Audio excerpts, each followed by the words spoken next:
Welcome, ladies and gentlemen, back to The Spoken. I'm your host, Terry Love, and to my right here we have Lance Twidwell, the original creator of The Spoken, on Facebook since 2010. And to my left here we have Derrick Williams, the MOCAN AAU coach. So now, today's the April 16th, the day before tax day. So we want to go right into it. We had a big weekend in sports, so we're going to jump right into it. First of all, we can start with the NFL. Rumor has it that they're thinking about removing the kickoff from the NFL. Now, what are your thoughts about it, Lance? I mean, let's be plain and simple. This is not a good idea. I don't want to come out and just automatically just sound like there's no good way of putting it, because I mean, I'm sure they're thinking that this could be a way to avoid further injuries or more concussions and things of that sort. And I do get that if that's what they really meant. I don't think that they want to be able. I don't think they want to pay for those players that will be injured later on in their careers and they have dementia at 56 years old. Right. I think that's what they're really trying to do. They're trying to cover their own butts by doing this. But the thing they're not understanding is that they're taking away a serious, exciting part of the game. The kickoff returns, the punt returns, whatever you want to, the special teams in general are probably the most exciting parts of the game. They're very short plays. You got guys running from one side of the field to the other, running into each other. Those are things that fans love. And if you look historically, kickoff returns for touchdowns are some of the things that have changed games, dynamically. Right. Momentum, whatever, score, obviously.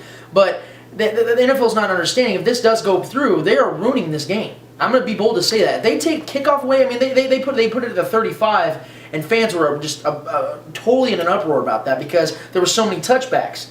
You take it away, just in general, you're taking away almost half the game that this fan base has come to love for the last 50 to 60 years. Well, I remember I was a big fan of wrestling, and I know Vince McMahon had his own XFL league, and they didn't exactly kick off either. They just they threw it or some whatever case it is. It basically wasn't real weird, football. right? I mean, exactly. So I don't want to get back to that type of football style or cases. What are your thoughts about it? Well, I think when we're talking about, first of all, we're talking about Vince McMahon. Nothing that was real about wrestling or football. So, or some fans watch. That was like NFL Blitz in real life. Yeah. But I think it'd be bad. I mean, what are we going to do? We're going to play, like schoolyard football where we just take it at the 20.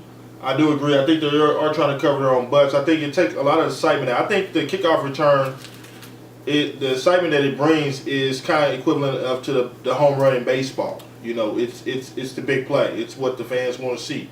The excitement of a crowd. I remember being at a Chiefs game, the home opener the year before last, and Dexter McCluster took the kickoff. Yeah. The whole stadium just stood up. Against the Chargers, right? Against the Chargers on a Monday night. As soon as he turned up the field, the whole stadium just rolled. It was almost like a batter hitting a home run, and the whole stadium just rises up. But not only that, you have the Super Bowl where after the Pledge of Allegiance and the thanks to the country and thank you for coming here to the Super Bowl and whatnot. That's the biggest. That's the thing. You love to see the football go in the air, kickoff. Pictures are taken. It's classic moments. It's basically like cutting a leg off of an athlete. It might still be, he might still have a lot of athletic ability, but he's never going to be the same. Right. If you take away this from the NFL, you're making this game. You're literally cutting a leg off of this game. So that's the only way I can really put this. I don't feel there's really any good that the fans could say, yeah, but this is going to happen, or this could be a positive. There's nothing positive in this. You're taking there is a lot of concussions. There's a lot of injuries that happen, in kickoff returns. I get that, but you sign up for that risk. You play the NFL, you play these kind of sports. You sign up for that risk that you may never walk again. Right, and not only that too, but what happens to the staff members who made a team because of exactly. Great point. Yeah, that's a great point. That actually cuts jobs away. And right. Think about it. I bet you, if you look at it, there are probably more injuries occur from just regular possessions and not special wear and tear of regular plays. You know what I'm saying? Right. Maybe a running back getting hurt or a wide receiver getting creamed when he's coming across the middle. Right. You don't really see a whole lot of injuries on special teams to begin with anyway. I think it's like you said. I think it's just another way of they're thinking they're covering their butt, but I think they really need to come up with another way of looking at it because kickoff returns is not the problem. They're underestimating us fans. They think that we're just going to accept this and just believe that the NFL is always going to be the NFL. Not the case. We're not stupid. I mean, what would Devin Hester be without the kickoff? Exactly. I mean, Dante Hall. Devin Hall. I mean, Devin Hester. The list goes on. Devin Hester, what is he? Probably be a third string corner at best. Yeah. He's not a great wide receiver. At all. I mean, so if there was no kickoff returns in football, there would be no Devin Hester. Exactly. Right. That's interesting. All right, we'll keep you updated so as news comes to us and come across the country and the world about that. Next question is, Drew Brees is asking for $20 million a year for the New Orleans Saints contract. Now, is he asking too much? Derek, can start with you. I don't think he's asking too much. $23 million a year? It's kind of like what the value he brings to the franchise. I mean, what was the New Orleans Saints? If I think back before Brees, that city was when fans were at the games with paper bags over their heads. Correct. I mean, they were irrelevant in the National Football League. I mean, brought them a Super Bowl. They're one of the top 3 or 4 teams in football now. They have a great organization now. And I mean, he's brought a win. He not only is what he's done on the field, is what off the field he's done in the community. Right. Helped bring the city back through Katrina and all that. So I don't want to say that that's too much.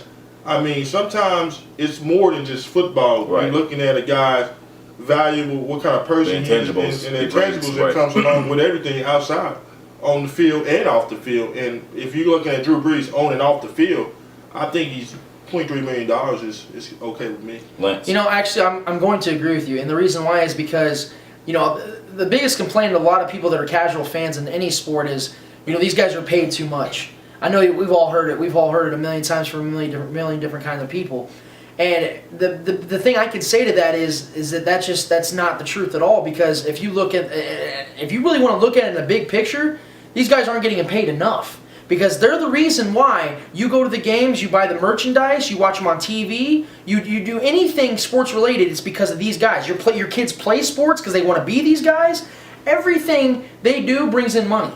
So for you to tell me that this guy, who not only has played since 2006 better than any other quarterback in football, but just broke 2 records in the NFL last season.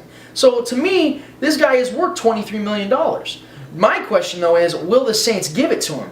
And I don't know, because I feel that with a guy at that elite level, you take care of him immediately to show him you're backing him up, especially with this bounty situation. Right. Because they got to have some good PR. Right. Because of this situation that the bounty continues to be the biggest story coming out of New Orleans, that's not good for this team. And if they continue this path, they might not make the playoffs like they have for the last 3-4 years. Well, I have to kind of disagree with you guys about that, because simply Michael Jordan won 4 championships in Chicago before he got the big money his last 2 years of his contract. I mean, 1 Super Bowl ring compared to 4 championships. But I will say the pay scale back then was a little bit different, though. Right, but what was the Chicago Bulls without Michael Jordan before then? That's a good point. And if it was today, Michael Jordan would have got that money a lot sooner. If you look at NBA, if you look at NBA stars now, that aren't half the athlete or half the great player that Michael Jordan is, they're getting paid. Look at Russell Westbrook. He's 22 years old, 23 years old, and he just got paid $88 million. Michael Jordan would have made over double that. And I think it's always somebody who starts that trend. You know, without Michael getting paid that big money with the $35 or $38 million a year, Kobe Bryant couldn't have got $30 million a year to play for the Lakers, or the way the game is even marketed now. You know, so without Jordan doing that, these players now would have got paid. Let me put it like this, real quick. You know, a lot of people say he's not worth that money. Let me put it like that. They shouldn't pay him that. Well, can they afford not to give him this money? Because Drew Brees, I believe, is the type of guy that will go elsewhere. Can you afford not to have him in that city? I believe that he will go elsewhere.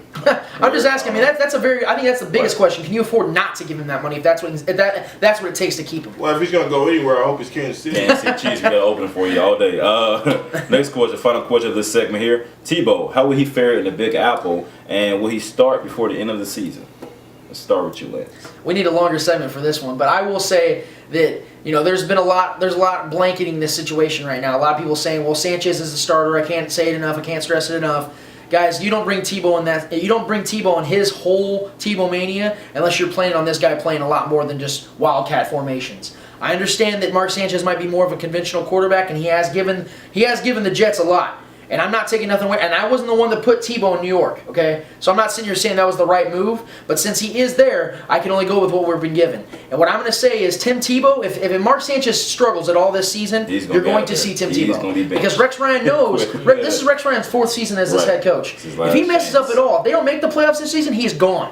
So he knows that if Mark Sanchez is slipping and this team's not buying into Mark Sanchez, not only is the team and the fan base going to go after Mark Sanchez as we want Tim Tebow, Rex Ryan's going to have to. And we all know Rex Ryan's a loudmouth. He's going to voice his opinion, even though he's kind of sharpened up this offseason, said we're not going to make any predictions. Fact is, Rex Ryan is Rex Ryan. What do you think, D?